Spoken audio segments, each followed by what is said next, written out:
नमस्कार, मैं हूं साक्षी बमगाई। सोशल मीडिया पर पूर्व शिक्षा मंत्री से 3 सवाल पूछे जा रहे हैं। पहला, अगर बिहार के होनहार उत्तराखंड में पढ़ाएंगे तो यहाँ के काबिल कहाँ जाएंगे। दूसरा, मेहनत सामान्य तबका करे और नेता का भतीजा नतीजा ले जाए, क्यों भाई। और आखिरी प्रश्न जनता ये पूछ रही है कि मंत्री जी ने नौकरी की मलाई किससे पूछकर अपने दामाद को खिलाई। देखिए, ये जो प्रश्नों की रवानी है दरअसल उस लिस्ट की मेहरबानी है जो सोशल मीडिया पर धड़ल्ले से शेयर हो रही है और जिसके विषय में अमर उजाला जैसे नामवर समाचार पत्र भी बात कर रहे हैं। अब उत्तराखंड के पूर्व शिक्षा मंत्री अरविंद पांडे से संबंधित इस सूची में ऐसा है क्या कि वो जनता के निशाने पर आ गए हैं। आज इस पर बात, साथ ही चर्चा इस पर भी कि पांडे की प्रतिक्रिया प्रकरण को लेकर कह क्या रही है।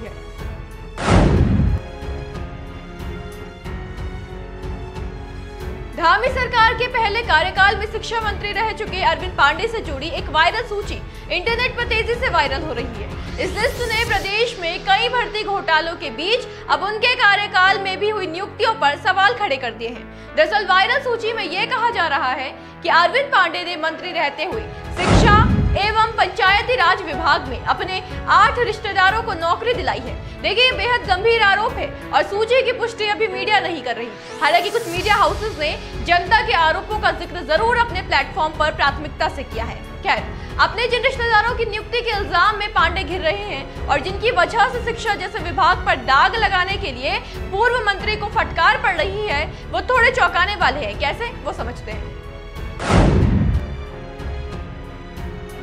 इस बात में कोई दौराहे नहीं है कि इस समय उत्तराखंड में भर्ती घपलों का सीजन सा चल रहा है। यूके SSSC पेपर लीक मामला हो या फिर उसके साथ सिलसिले से खुले बाकी गड़बड़ियों के सच, भ्रष्टाचार का प्रहार सिर्फ युवाओं के भविष्य पर नहीं, जनता के यकीन पर भी हुआ है। खासतौर पर विधानसभा में बैकडोर से नेताओं का रिश्तेदार लगाना तो प्रदेशवासियों को कुठारघात ही प्रतीत हुआ, जिसमें अब विधानसभा स्पीकर ऋतुभूषण खंडूड़ी ने उच्च स्तरीय कमेटी के गठन की बात कर दी है। खैर, इस सबके बाद अब इस सूची का वायरल होना, इसमें पूर्व मंत्री पर आरोप लगाया गया है कि उन्होंने बिहार और बाजपुर के रहने वाले रिश्तेदारों को नौकरी दिलाई है। आरोप है कि मंत्री रहते पांडे ने अपने बिहार के रहने वाले 4 रिश्तेदारों सुनील पांडे को रुड़की इंटर कॉलेज, सोनू पांडे को हरिद्वार इंटर कॉलेज, धर्मेंद्र पांडे को बालिका इंटर कॉलेज भाद्राबाद एवं संतोष पांडे को संस्कृत विद्यालय हरिद्वार में नियुक्ति दिलाई। इसके अलावा बाजपुर निवासी उज्जवल पांडे को निदेशालय पंचायती राज कार्यालय, ऋतिक पांडे को पौड़ी इंटर कॉलेज,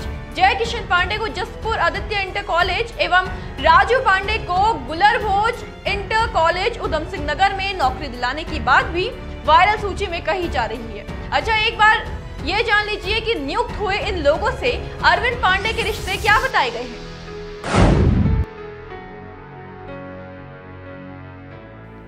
जनता के बीच चल रही ये सूची दावा करती है कि बिहार का सुनील पांडे व सोनू पांडे और बाजपुर का जय किशन पांडे ये तीनों मंत्री के चचेरे भाई हैं। इसके अलावा लिस्ट में बिहार के धर्मेंद्र पांडे को उनका भांजा बताया गया है। बिहार के संतोष पांडे उनके दामाद कहे जा रहे हैं और बाजपुर के उज्जवल पांडे, ऋतिक पांडे और राजू पांडे के नाम के आगे भतीजा लिखा गया है। तो वो ये 8 नाम है जिन्हें अलग अलग विभागों में अरविंद पांडे ने अपने कार्यकाल में लगाया है लिस्ट के मुताबिक।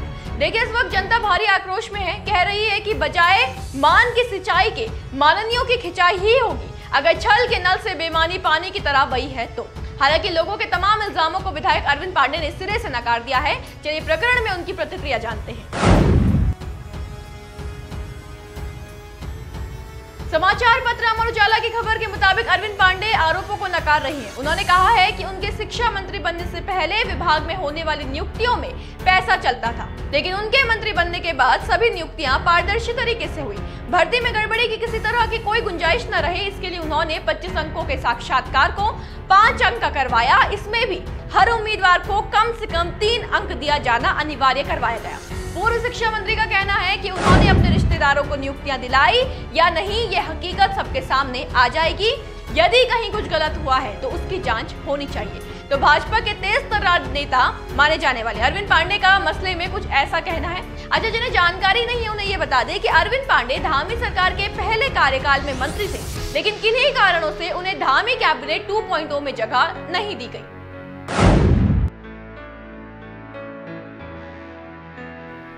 जी हाँ, दरअसल विधानसभा चुनावों में भाजपा के जीतने के बाद मंत्रिमंडल में कुछ नए चेहरों को जगह दी गई और कुछ को बाहर का रास्ता भी दिखाया गया था। अरविंद पांडे उन्हीं मंत्रियों में थे जिनसे मंत्री पद लिया गया था।